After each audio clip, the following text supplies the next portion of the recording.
नमस्कार, आदाब, सत श्री अकाल, जय भीम, जोहार। मेरा नाम है नवीन कुमार।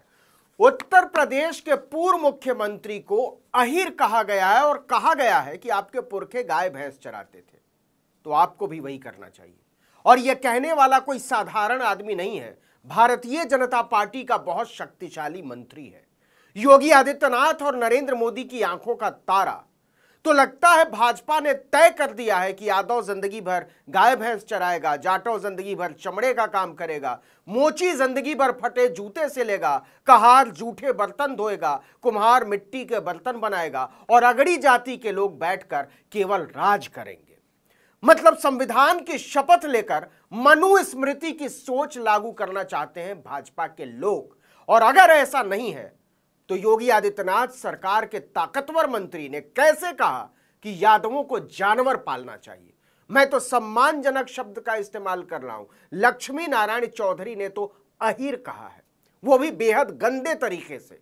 लक्ष्मी नारायण चौधरी कोई मामूली मंत्री नहीं है साहब, कैबिनेट मंत्री हैं, गन्ना विकास एवं चीनी मिल मंत्री। लाखों किसानों की तकदीर का फैसला उनके हाथ में होता है और उनकी सोच ऐसी छोटी, ऐसी ओछी, पिछड़ी जातियों को लेकर नफरत और हिकारत से भरी हुई।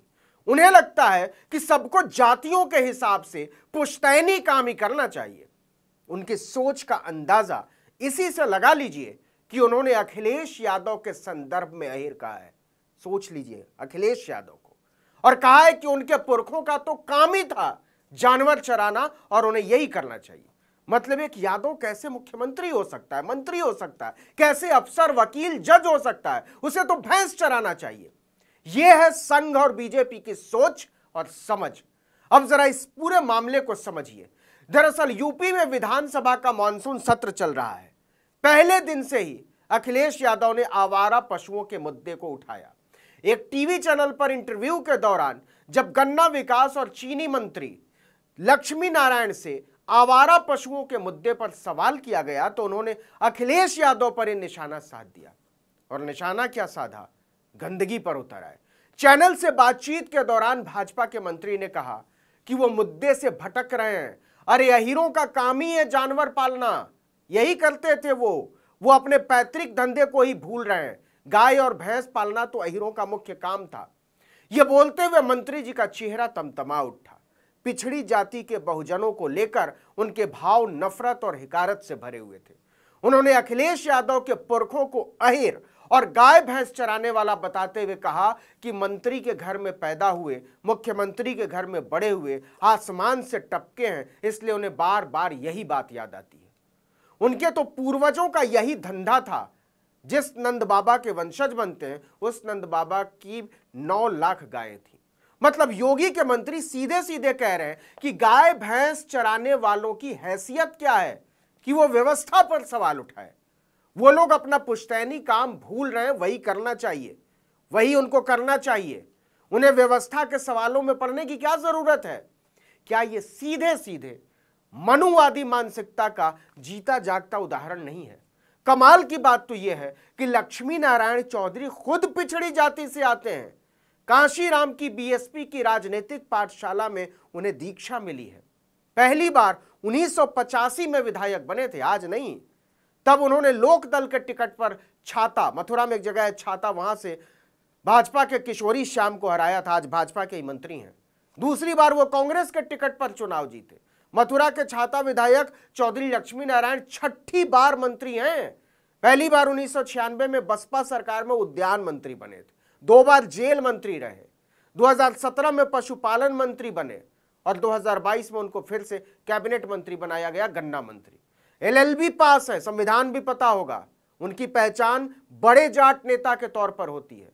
देखिए कि मोदी लहर में 2015 में बीजेपी में शामिल हुए चौधरी जी इसके बाद से ही गेरुआ राजनीति में रंगने की कोशिश कर रहे हैं। लेकिन इस कोशिश में वो जिस कीचड़ में उतर गए हैं वो न केवल दुखद है बल्कि अमानवीय है। अगर आप जाति के आधार पर अखिलेश यादव के पुरखों को अहीर और गाय भैंस चराने वाला बता रहे हैं तो साधारण पिछड़ों के बारे में, दलितों के बारे में, आदिवासियों के बारे में क्या राय रखते होंगे, इसका अंदाजा लगाना ज्यादा मुश्किल नहीं है।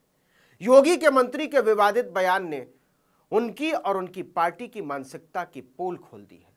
यादवों को अहीर और गाय भैंस चराने वाला कहने पर हंगामा मच गया, लेकिन सबसे सधा हुआ बयान दिया खुद समाजवादी पार्टी के मुखिया अखिलेश यादव ने। उन्होंने ट्वीट किया कि उन शक्तिहीन बेबस मंत्रियों की व्यक्तिगत टिप्पणी पर क्या जवाब देना, सरकार में जिनकी कोई गिनती तक नहीं है। हमारी तो यही प्रार्थना है कि बेचारगी से त्रस्त ऐसे मंत्री जी को सन्मति दे भगवान। यदि अहंकार से मति भंग होने का कोई उपचार होता तो हम उसके लिए भी सच्चे मन से प्रार्थना करते। आपको बता दें कि विधानसभा में भी यादवों को अहीर और गाय भैंस चराने वाला बोलने पर जोरदार हंगामा हुआ है, क्योंकि सत्र चल रहा है।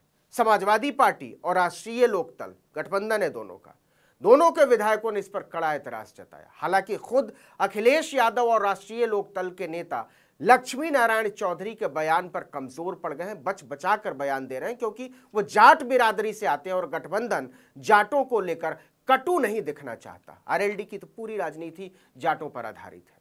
लेकिन यह पहला मौका नहीं है जब लक्ष्मी नारायण चौधरी ने इस तरह का जातिवादी बयान दिया हो। ज्यादा पुरानी बात नहीं है, 7 फरवरी 2023 को अलीगढ़ में एक कार्यक्रम था। लक्ष्मी नारायण चौधरी से किसी ने स्वामी प्रसाद मौर्य को लेकर सवाल पूछ दिया। स्वामी प्रसाद मौर्य ने उन्हीं दिनों रामचरितमानस को लेकर एक बयान दिया था। इस पर भाजपा के मंत्री ने क्या कहा जानते हैं? उन्होंने कहा कि मौर्य नाली के कीड़े के समान है। उन्होंने कहा था कि हीरे की परख जौहरी जानता है। जिन लोगों को पता ही नहीं कि रामायण क्या चीज है, कमल और गुलाब की खुशबू भौरा जानता है, नाली का कीड़ा नहीं जानता। मतलब पिछड़े, दलितों, शोषितों, महिलाओं, आदिवासियों को क्या पता कि किसी ग्रंथ की व्याख्या कैसे की जाती है।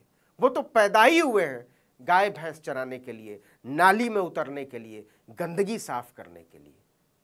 अब आइए जरा ये भी समझ लेते हैं कि संविधान, हमारा संविधान इसे लेकर क्या कहता है। हमें बचपन से पढ़ाया गया, आपने भी पढ़ा होगा, कि संविधान सभी नागरिकों के लिए व्यक्तिगत और सामूहिक रूप से कुछ बुनियादी स्वतंत्रता देता है। इन्हें मौलिक अधिकार कहा जाता है। इन मौलिक अधिकारों में 6 व्यापक श्रेणियां हैं। इनको संविधान में गारंटी दी गई है और इसी गारंटी की बुनियाद पर हमारा पूरा लोकतंत्र खड़ा है। संविधान के भाग 3 के अनुच्छेद 12 से 35 तक मौलिक अधिकारों का विस्तार से जिक्र है। एक बार उसको याद करना जरूरी है। इसमें साफ साफ लिखा गया है कि राज्य यानी सरकार जन्म स्थान, जाति, विचार, संप्रदाय, धर्म, भाषा, लिंग, विचार, मान्यता, उपासना पद्धति के आधार पर किसी भी नागरिक के साथ किसी भी तरह का भेदभाव नहीं करेगा और ना ही किसी को भेदभाव करने देगा। भारत के हर नागरिक को यह गारंटी दी है हमारे संविधान ने। फिर लक्ष्मी नारायण चौधरी या कोई भी, कौन होता है यह कहने वाला कि अखिलेश यादव को नहीं भूलना चाहिए कि वो अहीर हैं और उनके पुरखे गाय भैंस चराया करते थे। इस वीडियो में इतना ही, लेकिन अगर आपने आर्टिकल 19 इंडिया को अब तक सब्सक्राइब नहीं किया तो फौरन कीजिए, बेल आइकॉन दबाइए, घंटी जैसी आकृति लाइक कीजिए और कमेंट करके बताइए हमारा वीडियो आपको कैसा लगा। यूट्यूब पर देख रहे हैं तो हमारे चैनल को सब्सक्राइब कर दीजिए, फेसबुक पर देख रहे हैं तो हमारे पेज को लाइक कीजिए, इंस्टाग्राम पर हमें फॉलो कीजिए और हमारा ट्विटर हैंडल है आर्टिकल 19_इंडिया और मेरा ट्विटर हैंडल है नवीन जर्नलिस्ट। आप चाहें तो मुझे भी फॉलो कर सकते हैं। नमस्कार।